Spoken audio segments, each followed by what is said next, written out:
Subscribe कीजिए मेरे channel maths with पूजा को और बेल आइकन को दबाना ना भूलें, जिससे आप मेरे मैथ लेक्चर्स को सबसे पहले देख सकें। मेरे वीडियो लेक्चर्स को शेयर कीजिए। Thank you. Welcome to my channel. हम कर रहे हैं आज का क्लास 12th का चैप्टर नंबर 10 बेटा, और चैप्टर का नाम है वेक्टर्स। अभी तक मैंने आपको अपने प्रीवियस लेक्चर्स में बताया है कि वेक्टर क्या होता है और वेक्टर को कैसे रिप्रेजेंट किया जाता है। उसके बाद मैंने आपको कुछ रिलेटेड एग्जांपल्स बताए थे वेक्टर से। फिर हमने triangle law of addition of vectors और पैरेललोग्राम लॉ ऑफ वेक्टर्स हमने किया था। और आज का जो हमारा टॉपिक है वो है भाई पोजीशन वेक्टर। ठीक है, साथ ही मैंने आपको यूनिट वेक्टर भी बताया था। और मैंने एक बात और आपको बताई थी कि अगर हमें कोई पर्टिकुलर वेक्टर दे रखा है, सपोज कर लीजिए भाई कोई वेक्टर ए हमें दे रखा है और इसी की डायरेक्शन में हमें 1 मैग्नीट्यूड का कोई वेक्टर बनाना है, तो अगर हम वेक्टर ए को इसी के मॉडुलस से डिवाइड कर दें तो जो वेक्टर हमें मिलेगा उसका मैग्नीट्यूड 1 होगा और उसे हम ए कैप से लिखते हैं। ये सब हम अपने पिछले लेक्चर में डिस्कस कर चुके हैं। अब हम बात करेंगे भाई पोजीशन वेक्टर की। पोजीशन वेक्टर क्या है, कंपोनेंट ऑफ वेक्टर्स और कंपोनेंट फॉर्म में वेक्टर का मैग्नीट्यूड, डायरेक्शन वगैरह ये सब चीज़ें हम डिस्कस करेंगे। तो सबसे पहले हम इस टॉपिक को 2D में डिस्कस करेंगे। 2D मीन्स 2 डायमेंशन में, मतलब x और y एक्सिस के रिस्पेक्ट में, केवल प्लेन पर। क्लियर भाई? तो मान लीजिए बेटा जी कि ये अपना कार्टेशियन एक्सिस है, x axis, y axis, origin, y dash और x डैश। तो क्या करते हैं हम यहाँ, ये मान लीजिए इस पॉइंट का नाम O है और ये डिस्टेंस जो है अपनी O से A तक की ये 1 है। ठीक है, और OA हमने एक वेक्टर डिफाइन कर लिया, तो जो वेक्टर OA का मैग्नीट्यूड होगा वो कितना होगा भाई? 1 होगा। ठीक है, तो अब मैं जो बात आपको बता रही हूं कि हम क्या करते हैं कि x एक्सिस की डायरेक्शन में जो 1 मैग्नीट्यूड का वेक्टर है, यानी जो यूनिट वेक्टर है, उसे एक पर्टिकुलर नाम दे दिया जाता है और उसे हम OA वेक्टर ना कहकर, OA भी यूनिट वेक्टर है, OA भी यूनिट वेक्टर है, हम उसे यूनिट वेक्टर I बोलते हैं। ध्यान देंगे मेरी बात पर कि x एक्सिस की डायरेक्शन में जब भी हम कोई यूनिट वेक्टर लेते हैं तो उसे हम पर्टिकुलर नेम I दे देते हैं। देखिए अभी तक हमने जो भी वेक्टर किए हैं, अभी हमने पिछली 2-3 वीडियो में जो भी हमने डिस्कस किया है, तो हमने ये डिस्कस किया है कि भाई ये A पॉइंट है, ये B पॉइंट है और ये भाई AB वेक्टर है।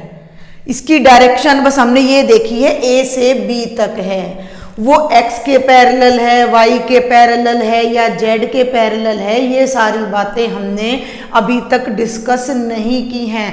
और इस लेक्चर में अब हम यहाँ पोजीशन वेक्टर में एक स्पेसिफिक केस डिस्कस करने जा रहे हैं कि अगर कोई वेक्टर x एक्सिस के पैरेलल है, y के पैरेलल है या z के पैरेलल है, या x के अलोंग है, y के अलोंग है या z के अलोंग है, तो उसको हम कैसे डिनोट करें। तो उसके लिए आपको एक फिक्स नोटेशन दे दी गई है अंडरस्टैंडिंग के लिए। है भाई, फिक्स नोटेशन हम जैसे एंगल के लिए डिग्री और वेट के लिए किलोग्राम, ग्राम, इस तरह की यूनिट फिक्स कर देते हैं। तो इसी तरह यहाँ पर x एक्सिस के अलोंग जब हम यूनिट वेक्टर ले रहे हैं तो उसको हमने यूनिट वेक्टर I नाम दे दिया। सपोज ये डिस्टेंस भी 1 है भाई B, और ये अपना है OB वेक्टर, भाई O से B तक डायरेक्शन हो गई, तो इसका मैग्नीट्यूड भी क्या होगा? 1 होगा। तो OB वेक्टर का क्योंकि मैग्नीट्यूड 1 है तो OB अपना क्या हो गया? Unit vector. इसे हम क्या नाम देंगे भाई? J। समझ आ रही है मेरी बात? x एक्सिस के अलोंग जो भी यूनिट वेक्टर होगा उसे हम I कहेंगे, और y एक्सिस के अलोंग जो भी यूनिट वेक्टर होगा उसे हम J कहेंगे। ठीक है, अब हम एक छोटा सा एक गेम लगा लीजिए, अब हम डिस्कस करते हैं। ठीक है, मान लीजिए कि आप यहाँ O पॉइंट पर खड़े हुए हैं और आपको इस डायरेक्शन में 3 डिस्टेंस कवर करनी है, ठीक है, 3 डिस्टेंस। तो भाई ये 1, ये 2 और ये 3, यानी आप यहां तक आइएगा O से और आप इसको नाम दे दीजिए P तक। तो ये डिस्टेंस, यानी ये डिस्टेंस कितनी हो गई 3। और अगर मैं OP को वेक्टर में रिप्रेजेंट करूं तो इस डायरेक्शन में जो वेक्टर है वो I है, ठीक है भाई, ध्यान देंगे। 1 मैग्नीट्यूड, इस चीज को समझ लीजिए बस एक बार, 1 मैग्नीट्यूड का जो वेक्टर है वो I है, तो जो 3 मैग्नीट्यूड का वेक्टर होगा वो 3I हो जाएगा। मैग्नीट्यूड इनटू डायरेक्शन, वेक्टर क्या पढ़ा हमने कि 2 चीजें हमने डिस्कस करनी है, मैग्नीट्यूड भी और डायरेक्शन भी।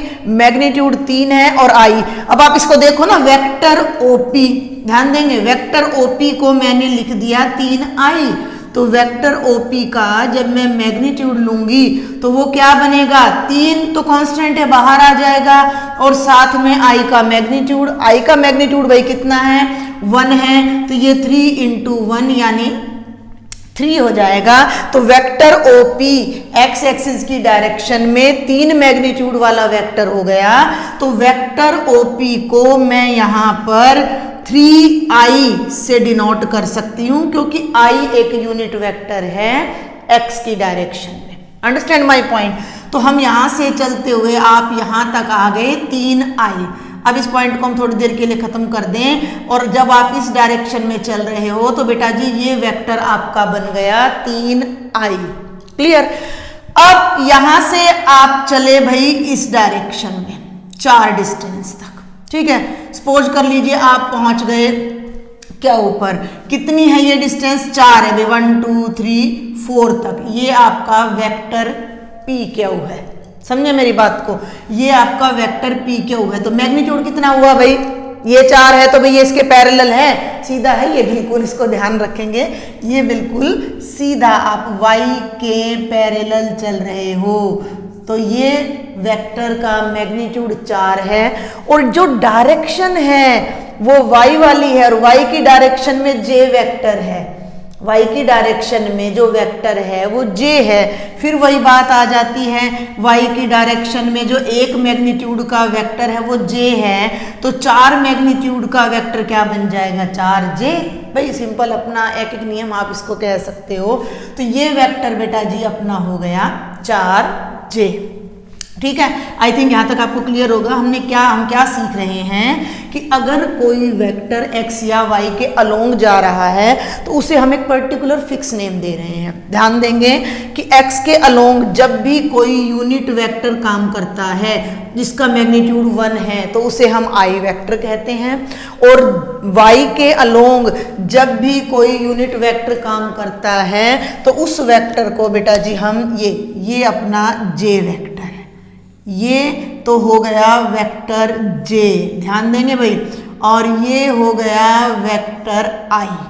क्लियर। ये फिक्स नोटेशन है जो आपने ध्यान रखनी है। तो इसी डायरेक्शन में जब 3 जाएंगे तो 3I, और 4 जाएंगे Y की डायरेक्शन में तो 4J। अब हम बात करते हैं डिस्प्लेसमेंट की। आप बेशक O से चल के P पे गए, P से चल के Q पे गए, अब ध्यान देना, तो O तो हो गया आपका इनिशियल पॉइंट, ठीक है, Q हो गया आपका टर्मिनल पॉइंट।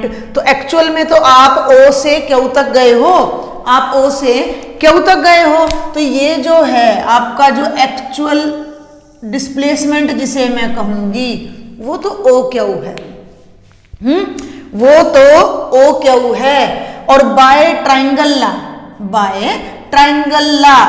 ला मैं आपको बता चुकी हूं कि ट्राइंगल OPQ में OP plus PQ is equal to what, OQ, ठीक है। OP plus PQ is equal to OQ। अब ये O से Q तक वेक्टर है, इसे कोई पर्टिकुलर नेम तो हमने दिया नहीं, अभी तो हम इसे OQ वेक्टर ही कह रहे हैं। चलिए अभी OQ रखते हैं। OP कितना है बच्चों, 3I, PQ कितना है, 4J is equal to OQ, ठीक है भाई। और OQ वेक्टर को अगर मैं वेक्टर R कह दूं, OQ को अगर मैं वेक्टर R कह दूं तो ये हमारे पास आ जाता है vector R is equal to 3i plus 4j। यहाँ तक क्लियर है आपको? आराम से आप इसको पॉज करके शांति से देखें। बिल्कुल हमने कुछ भी, भाई इधर आई वेक्टर है तो ये 3i हो गया, इसके साथ जितने भी वेक्टर जाएंगे उन सब की डायरेक्शन j में रहेगी। तो 4 मैग्नीट्यूड है तो 4j, ये इनिशियल पॉइंट, ये टर्मिनल पॉइंट, तो ये हो गया वेक्टर OQ, जिसका नाम हमने अलग दे दिया r। तो r वेक्टर असल में क्या आ गया? 3i जमा 4j। और वैसे भी तुम देखो ना, तुमने कितना काम किया है, 3i इधर 4j इधर, तो दोनों के सम के इक्वल ये अकेला हो गया। मैंने एक रिजल्टेंट वर्ड यूज किया था, तो ये जो अकेला वेक्टर है ये इन दोनों के बराबर काम कर रहा है। आप इधर गए पहुंचे तो यही हो, और ये वेक्टर अकेला ऐसे गया है तो पहुंचा तो वही है। तो vector r is equal to the sum of these two vectors. Clear यहां तक?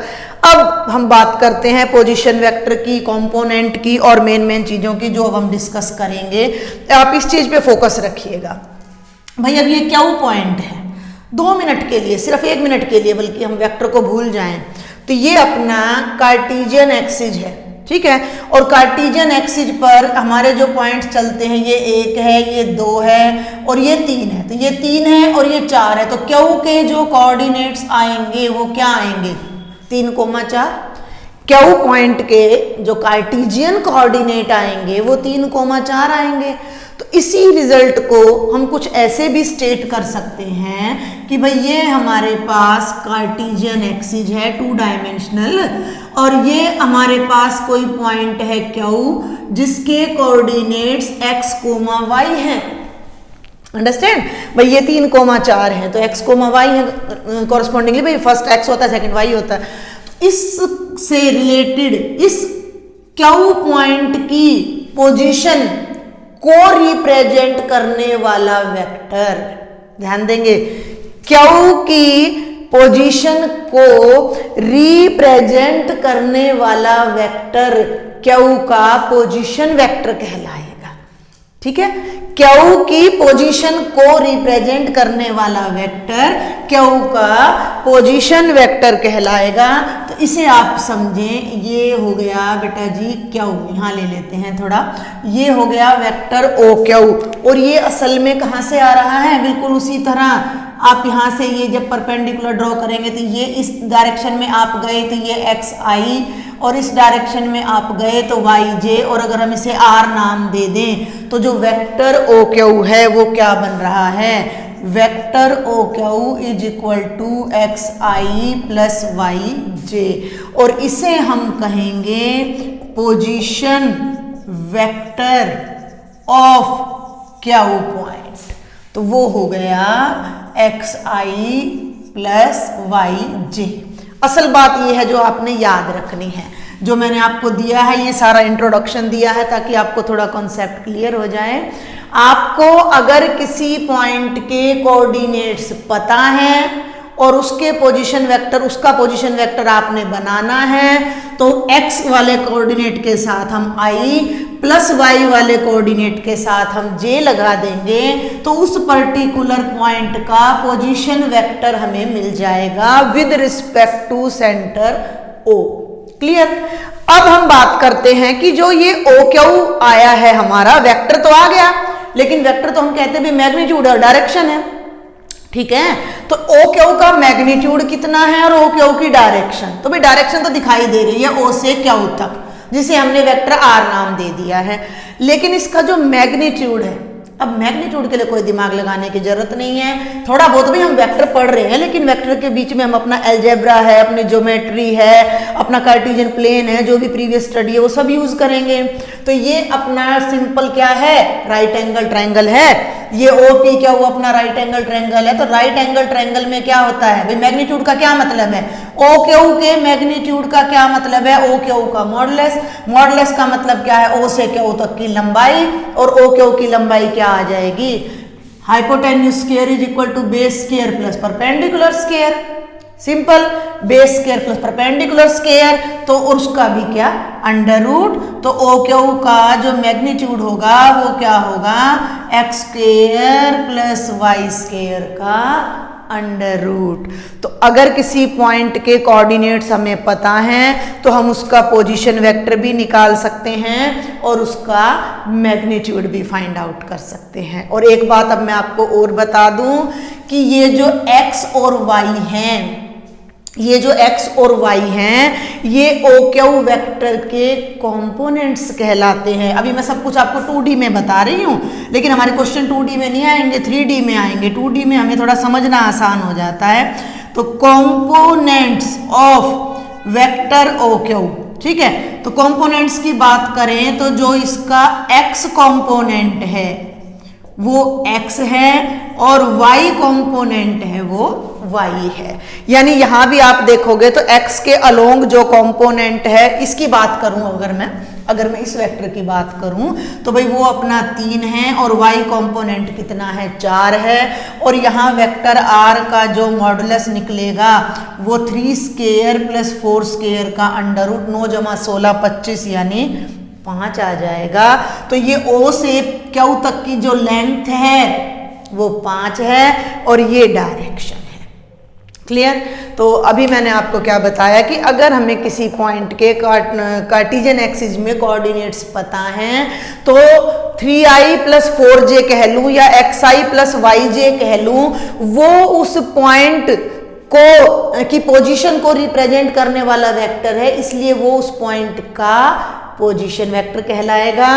और उस पोजीशन वेक्टर का मैग्नीट्यूड दोनों कंपोनेंट का स्क्वायर के अंडर रूट से आएगा।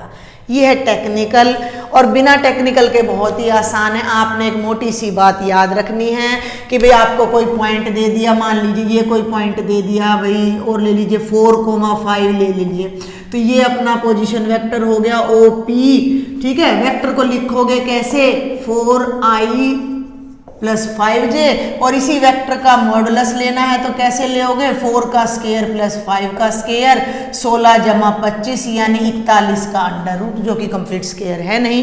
तो ये चीज अभी हमने सीखी है कि कोई भी पॉइंट का पोजीशन वेक्टर हम कैसे निकाल सकते हैं with respect to origin. Clear? तो अभी हम आगे चलते हैं। ये हमें बड़ा हेल्प करेगा, ये टॉपिक हमें क्वेश्चंस को कंपोनेंट फॉर्म में सॉल्व करने में बहुत ज़्यादा हेल्प करेगा। अभी बीच में ना आपके डायरेक्शन कोसाइन और डायरेक्शन रेशो भी रह गए हैं, तो उनकी और हम एक बार इंट्रोडक्शन ले लेते हैं, फिर मैं 3D में आपको कंपोनेंट और बताऊंगी।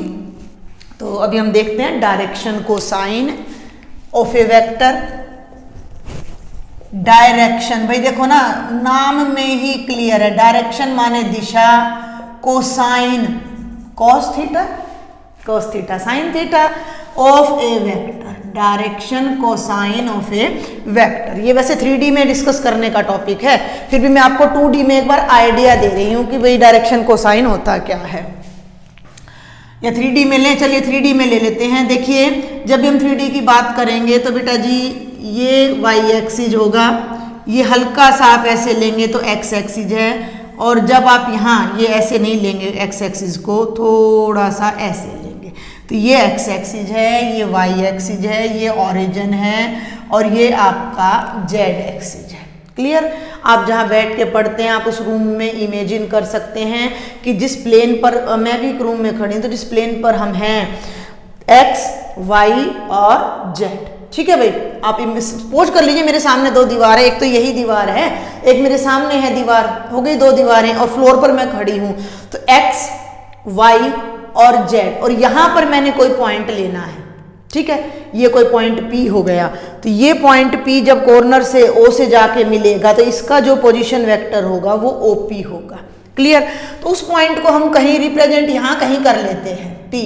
तो ध्यान देंगे कैसे कर रहे हैं, अब हम इसको अदर कलर का हम यूज करते हैं कि ये तो यहाँ तक, तो ये आपका आ रहा है वेक्टर xi, ठीक है भाई। या इसके कंपोनेंट ले लीजिए, अभी वेक्टर में हम बात ही नहीं कर रहे, x, और भाई ये y के पैरेलल ये पॉइंट हो गया आपका y। तो इस पॉइंट के जो कोऑर्डिनेट हो गए भाई वो हो गए x, y, और यहाँ से ये जो हाइट है आपकी यहाँ तक z जा रही है, तो ये आपका पॉइंट की हाइट हो गई यहाँ से z। भाई O, A, B और ये पॉइंट हो गया सी। तो एक्स वाई तो ये था और हाइट आप जेड पर गए तो एक्स वाई जेड। आप 12th क्लास में पढ़ रहे हैं, 3D आपकी 11th में आ भी जाती है। फिर भी अगर आपको कोई डाउट है तो आपको इमेजिन करना है कि भाई ये एक्स है ये वाई है, ठीक है। जिस पॉइंट पर मैं खड़ी हूँ उसका कोई ना कोई एक्स और वाई कोऑर्डिनेट जरूर होगा। तो इधर से एक्स लिया, इधर से वाई लिया, यहाँ मेरा पॉइंट आ गया। और यहाँ जो टॉप ऑफ माई हेड, मेरे सिर की जो हाइट है, नीचे से एक्स वाई ऊपर जेड। मान लीजिए भाई मैं एक्स वाली दीवार से 2 फुट इधर खड़ी हूँ और वाई वाली दीवार के साथ साथ में 4 फुट इधर। तो मेरे फुट के जो कोऑर्डिनेट है वो 2 4 हो गए और 5 फीट मान लीजिए मेरी हाइट है। तो ये मेरी जो टॉप के जो कोऑर्डिनेट हो जाते हैं वो क्या हो जाते हैं, 2 4 और 5। तो इसी तरह पॉइंट सी के कोऑर्डिनेट हो जाते हैं एक्स वाई जेड। और इसको सी नहीं लेंगे भाई, हम पी ले लेते हैं, इन जनरल पी में हमारा काम चलता है। तो एक्स वाई जेड क्लियर। अब ओ को पी से मिलाएंगे तो ये होगा आपका वेक्टर ओपी। और जब भी आप ये वेक्टर ओपी लोगे, भाई ये देखो ना यहाँ पर वेक्टर आ गया, यहाँ मान लो ये पॉइंट है जहाँ हरे पेन की ये टिप है और इसको मैंने ओरिजिन से मिलाया सेंटर से, तो ओपी हो गया। अब ये एक्स एक्सिस के साथ भी कोई एंगल बनाएगा, वाई एक्सिस के साथ भी कोई एंगल बनाएगा और जेड एक्सिस के साथ भी। यही चीज हमने समझनी है कि ओपी वेक्टर, ये भाई एक्स एक्सिस है, ये ओपी वेक्टर एक्स एक्सिस के साथ बना रहा है अल्फा एंगल पॉजिटिव डायरेक्शन के साथ, ठीक है भाई। और वाई एक्सिस के साथ इसका जो एंगल बन रहा है ओपी का वो बन रहा है बीटा। और बेटा जी जेड एक्सिस के साथ जो एंगल बन रहा है वो बन रहा है गामा। क्लियर भाई। आप कोई भी लाइन लोगे 2D में ले लो ना, 2D में हम इसीलिए मैं चाह रही थी कि पहले मैं आपको 2D में बताऊं। देखिए ये कोई P पॉइंट है तो भाई ये x है और बेटा जी ये y है, तो इस पॉइंट के कोऑर्डिनेट्स क्या हो गए x y। और भाई ये हो गया अपना ये वेक्टर OP। अब ये OP वेक्टर इसके साथ x एक्सिस के साथ अल्फा एंगल बना रहा है और y एक्सिस के साथ बीटा एंगल तो बनाएगा ना। Angle means direction, direction means direction केवल सीधी ऊंची ऐसे नहीं होती है। जब हम किसी लाइन को रोटेट कर रहे हैं तो वो भी तो किसी डायरेक्शन में घूम रही है ना, तो एंगल भी डायरेक्शन को रिप्रेजेंट करता है। हमने ये चीज जब वेक्टर किया तब हमने डिस्कस भी की थी, लेकिन वो वेक्टर नोटेशन नहीं थी पर डायरेक्शन को रिप्रेजेंट करती है। तो ये तो हो गई डायरेक्शन।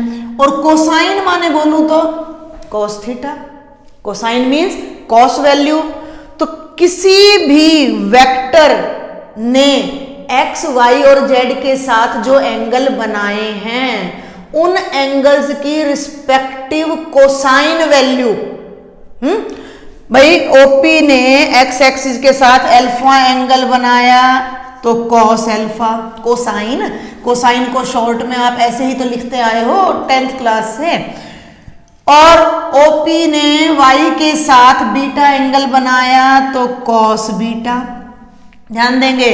और ओपी ने जेड एक्सिस के साथ गामा एंगल बनाया तो कोस गामा।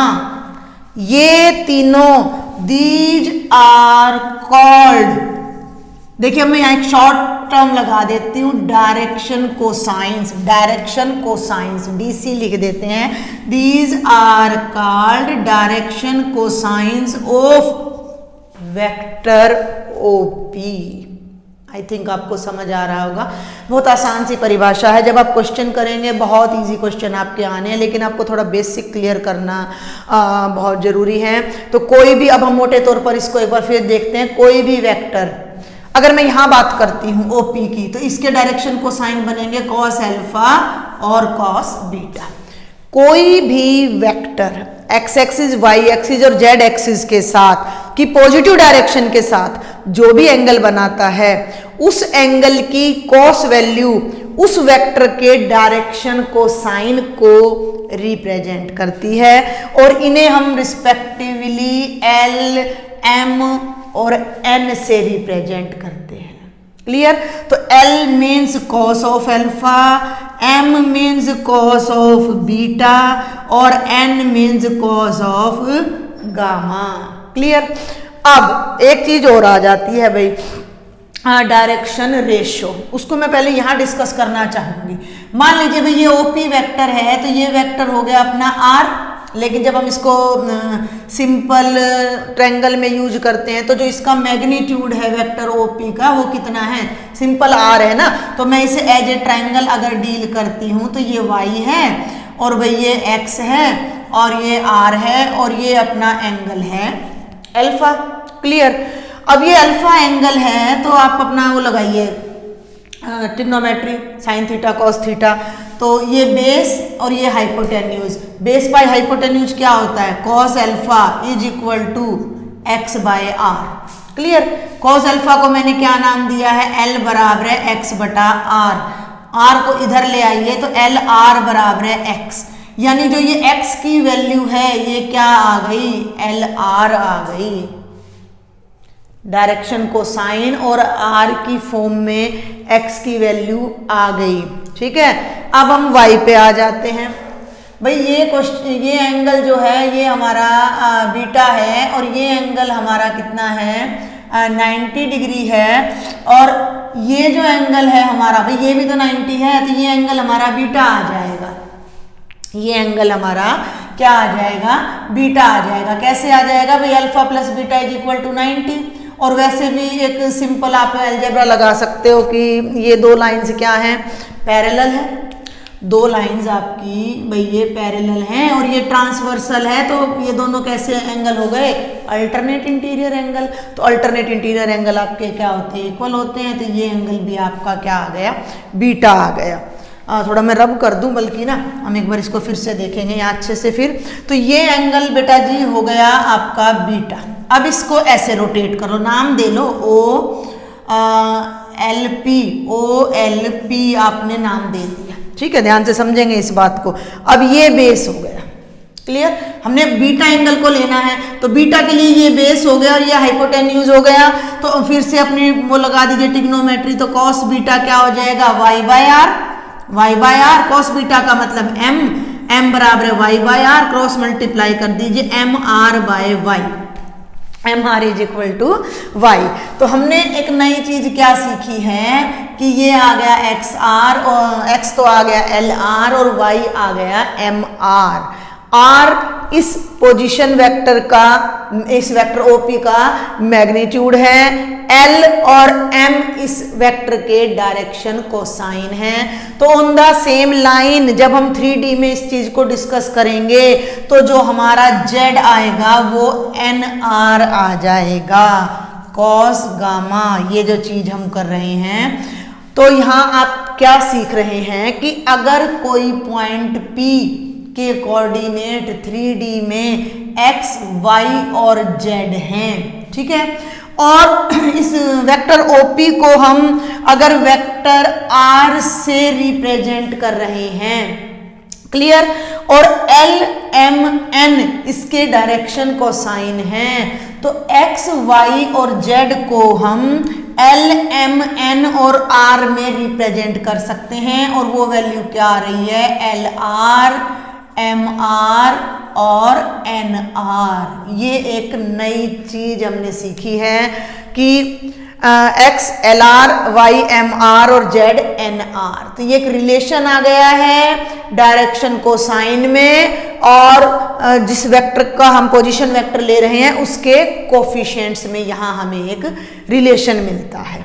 ठीक है भाई। अब हम बात करते हैं डायरेक्शन रेशो की। रेशो क्या होती है?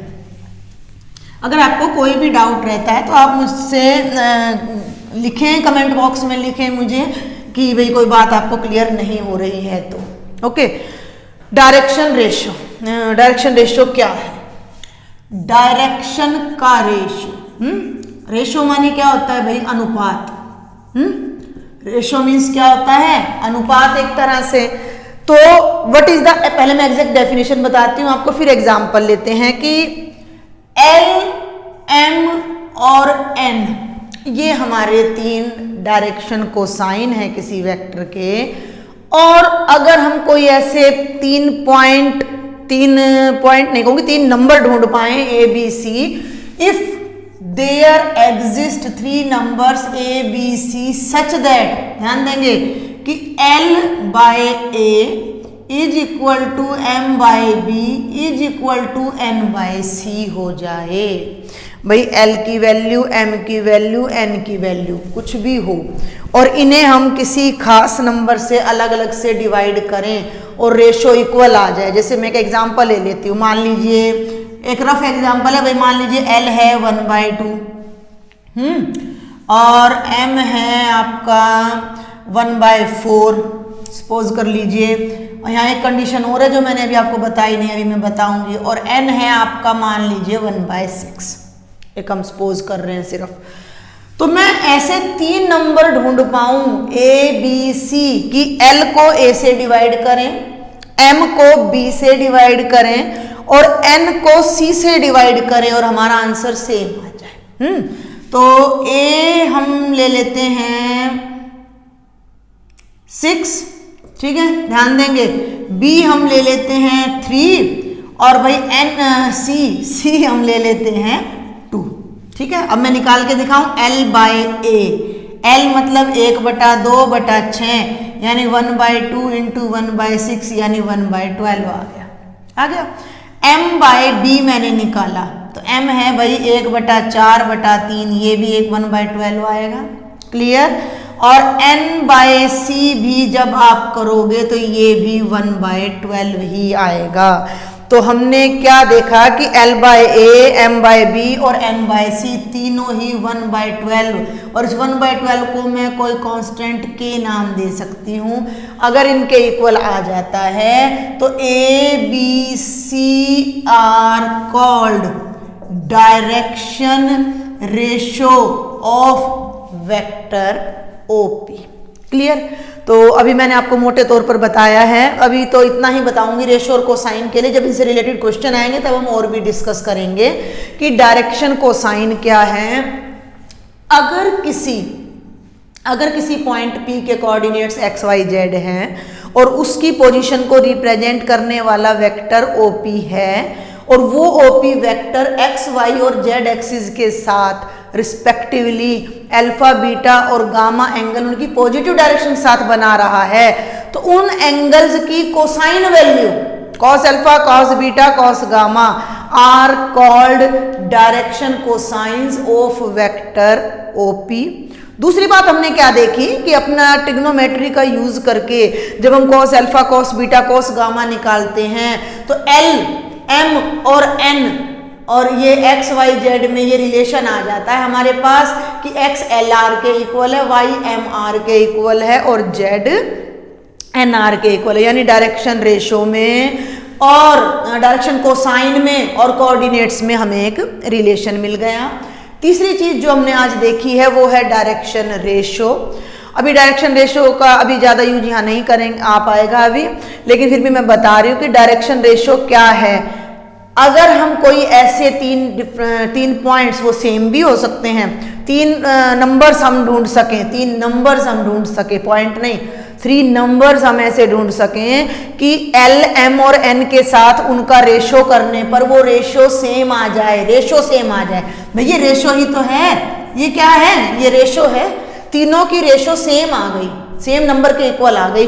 तो जिन पॉइंट से आप डिवाइड कर रहे हो, जिन नंबर से आप डिवाइड कर रहे हो, वो नंबर आपकी direction ratio of the position vector OP कहलाएंगे। डायरेक्शन रेशो इनफाइनाइट हो सकते हैं क्योंकि ऐसे केवल एक नंबर का सेट नहीं है मेरे पास कि 6, 3 और 2 मैंने ले लिया। अगर मैं यहाँ 6 दूनी 12, 6 और 4 ले लूं तो भी रेशो सेम आएगी, समझे मेरी बात को। और मैं यहाँ 18 और भाई 3 गुना कर रहे हैं 9 और 6 ले लूं तो भी रेशो सेम आएगी। तो direction ratio for a vector are infinite, लेकिन उनके जो डायरेक्शन कोसाइन है वो फिक्स होते हैं और एक ही होते हैं। और एक चीज और आती है डायरेक्शन कोसाइन के लिए कि L² plus M² plus N² always 1 होता है। इसके अलावा जो बाकी की बातें हैं वो हम आगे जब यूज होगा ना तब करेंगे डायरेक्शन कोसाइन और डायरेक्शन वेक्टर के लिए। अभी फिलहाल आपका इतना ही इसमें है।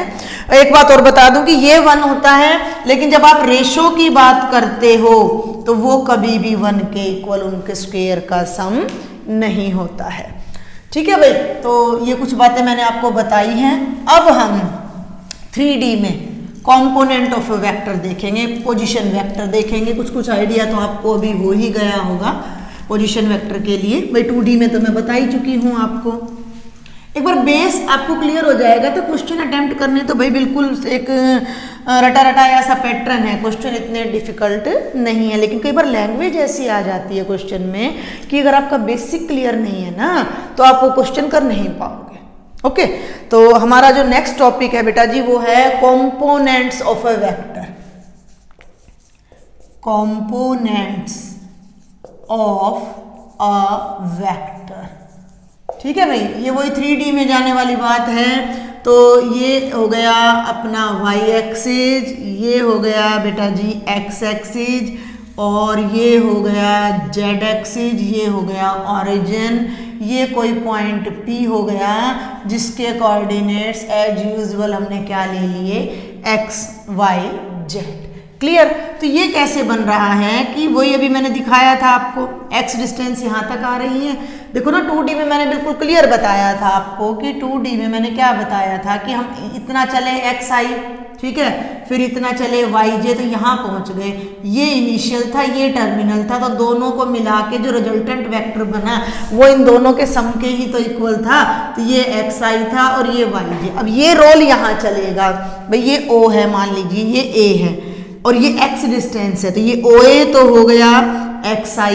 अब आप y के पैरेलल चले, आप y के पैरेलल यहाँ तक चले, ठीक है। इसका नाम हम रख देते हैं b, तो ये y की डायरेक्शन में जा रहा है, इसका जो मैग्नीट्यूड है वो y के बराबर है और डायरेक्शन y में है तो j लेंगे, तो ये हो गया yj।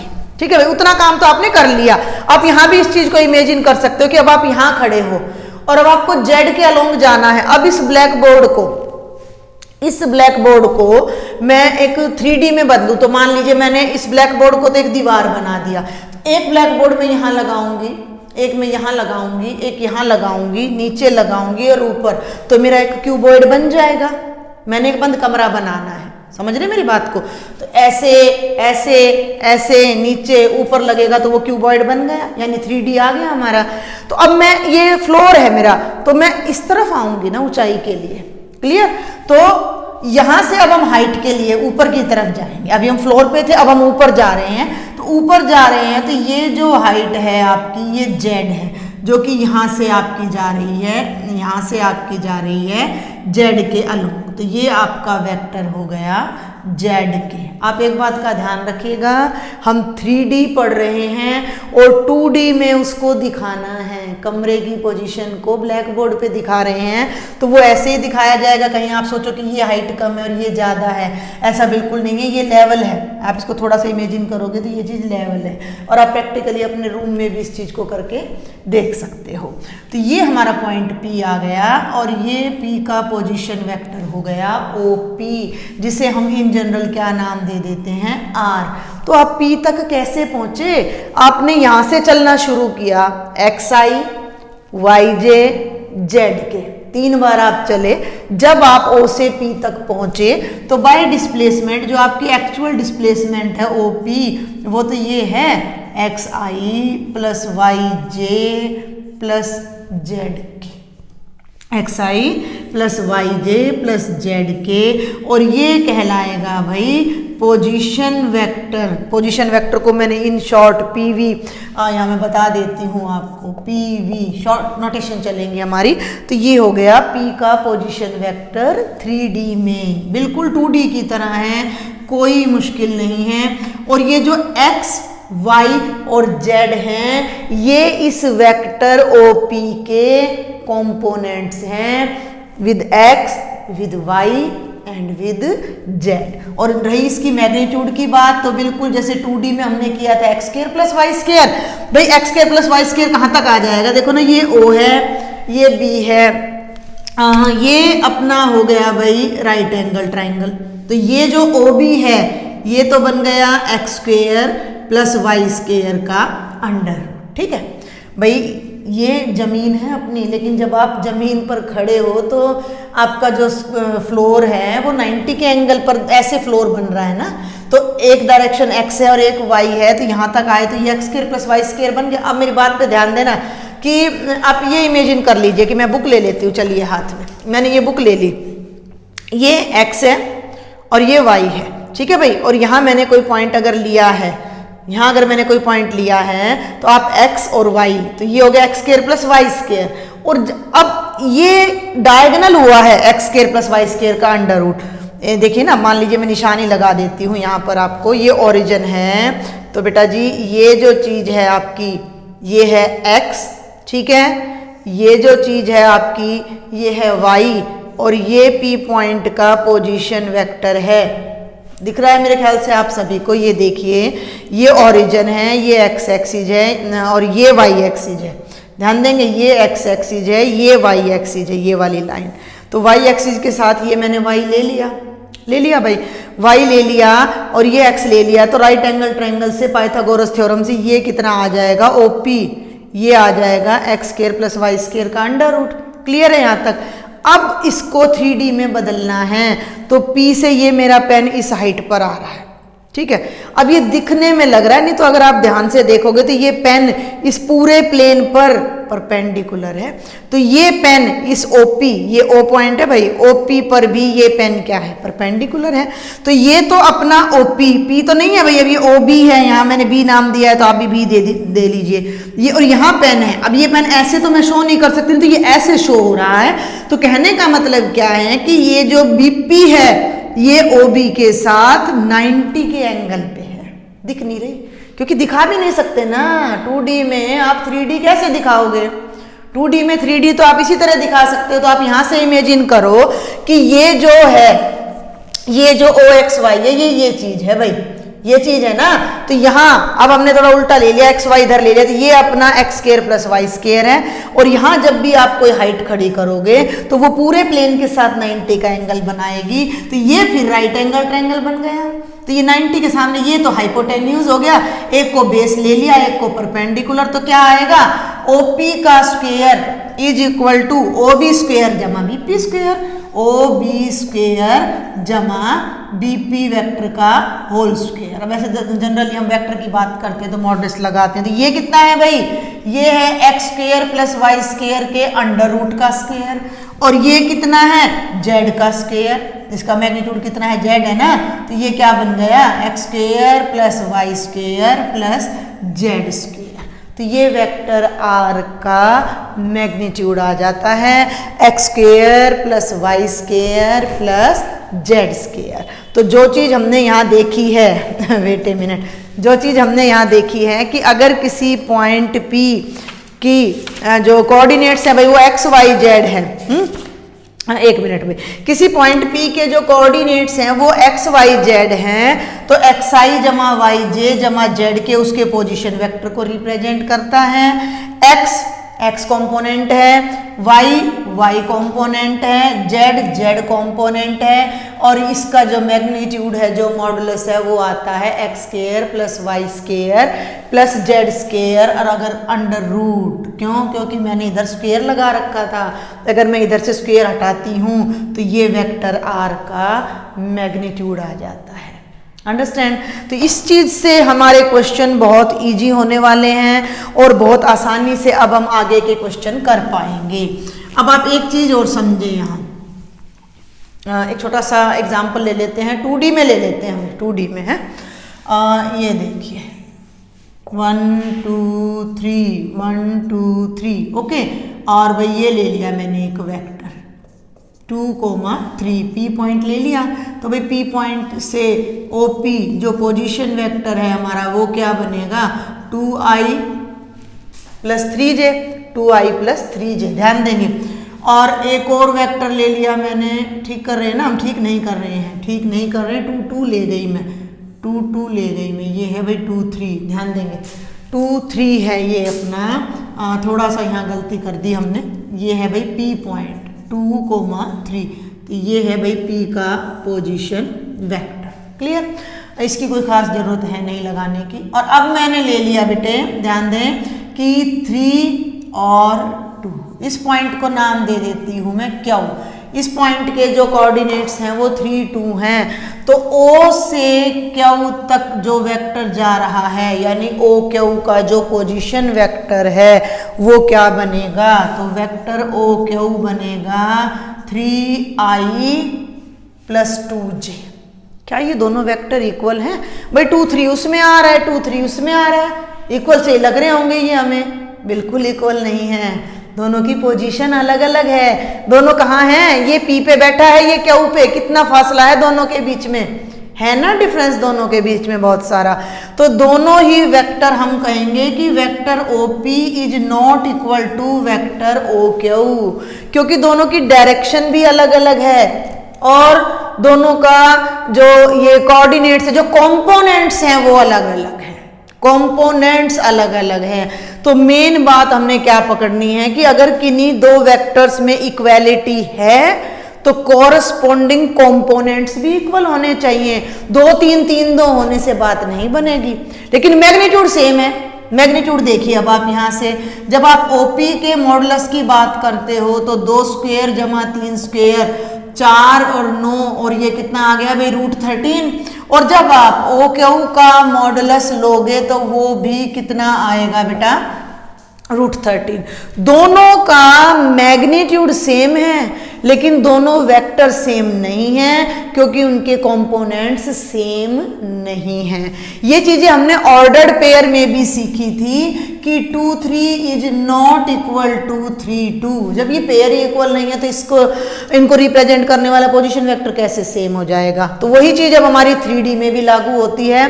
तो यहाँ हम क्या सीखते हैं कि अगर हमारे पास कोई दो वेक्टर हैं, सपोज कर लीजिए xi + yj, x1i y1j z1k, okay, और x2i y2j और z2k, ये दो वेक्टर अगर इक्वल हैं, अगर मान लीजिए ये A पॉइंट है तो ये तो हो गया वेक्टर OA और ये हो गया वेक्टर OB, अगर दोनों इक्वल हैं तो उनके corresponding component, corresponding means I वाला कंपोनेंट I के, J वाला कंपोनेंट J के और K वाला कंपोनेंट K के इक्वल होगा।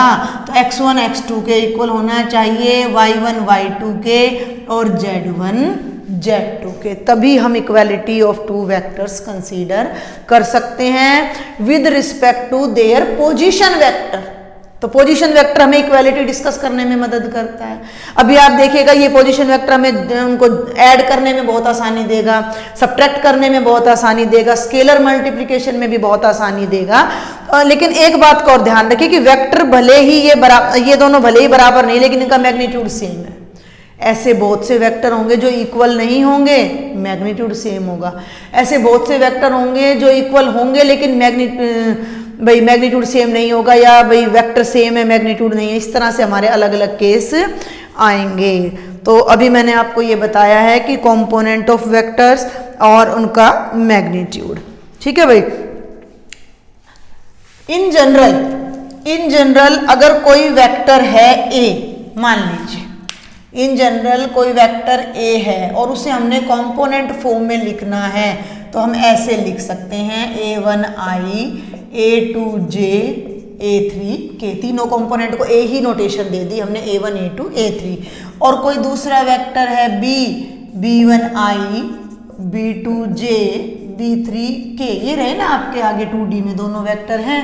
मान लीजिए मैं इसका नाम P है तो मैं इसको वेक्टर P कर दूं और इसको मैं छोटा वेक्टर Q कर दूं। तो वेक्टर P को आप कैसे लिख रहे हो भाई 2i + 3j, और Q को कैसे लिख रहे हो 3i + 2j। तो ये A1 P1 हो गया, P2 हो गया, Q1 हो गया, Q2 हो गया। नोटेशन आप अपने अकॉर्डिंग कुछ भी दे सकते हो। तो ये दो वेक्टर हो गए। तो हमारे पास कुछ केसेज आ जाते हैं जो हम फटाफट से डिस्कस करते हैं कि अगर वेक्टर A वेक्टर B के इक्वल है तो हमने क्या देखा है कि कॉरस्पॉन्डिंग कंपोनेंट्स इनके क्या होंगे, इक्वल होंगे। A1 A2 के इक्वल, A1 B1 के, A2 B2 के और A3 B3 के। दूसरी चीज अब हम सीखते हैं वेक्टर A + वेक्टर B, ठीक है। तो vector A + vector B, A का मतलब क्या है भाई A1i + A2j + A3k और + B1i + B2j प्लस B3 के। जैसे अलजेब्रा में ऐड करते थे लाइक टर्म्स, इसी तरह यहाँ करेंगे I वाला पार्ट I में, तो A1 plus B1I, A2 plus B2J और बेटा जी A3 प्लस B3K, ये एडिशन हो जाएगी। ऐसे ही जब आप यहाँ माइनस लगाएंगे सब्ट्रैक्शन हो जाएगी। और इसी तरह से हम मान लीजिए lambda times of vector A करना है, यानी वेक्टर ए को किसी स्केलर से मल्टीप्लाई करना है, तो उसका हर कंपोनेंट एक स्केलर से मल्टीप्लाई हो जाएगा। लैम्डा A1I, लैम्डा A2J और लैम्डा A3K। तो ये कुछ आपके रिजल्ट्स थे जो कि कंपोनेंट से रिलेटेड थे। अभी बहुत कुछ है हमारे पास, सेक्शन फॉर्मूला है। अगर हमें 2 पॉइंट्स दे रखे हैं तो उन 2 पॉइंट्स को ज्वाइन करने वाले वेक्टर के पोजीशन वेक्टर क्या होंगे एंड सो ऑन।